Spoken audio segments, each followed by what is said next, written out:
என்ன வியாபாரத்துக்கு பண தேவை ரெண்டு விஷயம்.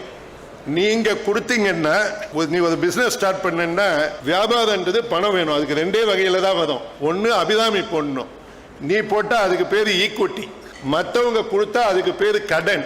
பட் சரியா பணம் ரைஸ் பண்ணலன்னு வச்சுக்கிங்க, அந்த பிசினஸ் சக்சஸ் ஆகாது. ஆனா அதை விட ஆபத்து என்ன தெரியுமா? அதிகமா பணம் சேர்க்கிறது. இதுக்கு ஒரு உதாரணம் கொடுக்குறேன், சிரிக்காதீங்க. எனக்கு தெரிஞ்ச சுதாரணம், இந்த நெய் தோசை அப்படின்னு இருக்குல்ல, அது கடாயில், அந்த தோசை ஓடுற கடாயில் கரெக்டாக நெய்யை போட்டிங்கன்னா ஃபுல்லாக கரெக்டாக தோசை வந்துடும்.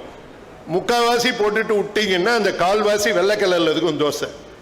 ஆனால் ஒரு பெரிய நெய்யை, 5 கிலோ நெய்யை நல்லா கடாயில் கொதிக்க வச்சு அதில் தோசையை போட்டிங்கன்னு வச்சுக்கிங்க, வடை தான் வரும், தோசை வராது. ஓகே, ஸோ அதிகமாக கேபிட்டல் ரைஸ் பண்ணுறதும் தவறு. கேபிட்டல் கரெக்டாக பார்க்கறது ஒரு ஆர்பிட்ரரி நம்பர் இல்லை. நீங்கள் அந்த வியாபாரத்தை ஆரம்பிக்கிறதுக்கு எவ்வளோ கேபிட்டல் வேணும்னு பாருங்க.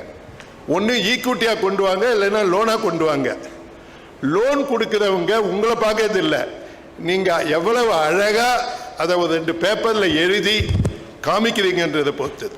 ஸோ நீங்கள் ஏஐ யூஸ் பண்ணீங்கன்னு வச்சுக்கிங்க, உங்களுக்கே உங்கள் பிஸ்னஸை பற்றி ஆச்சரியமாக இருக்கும். அவ்வளோ அழகாக எழுதி கொடுக்கும்.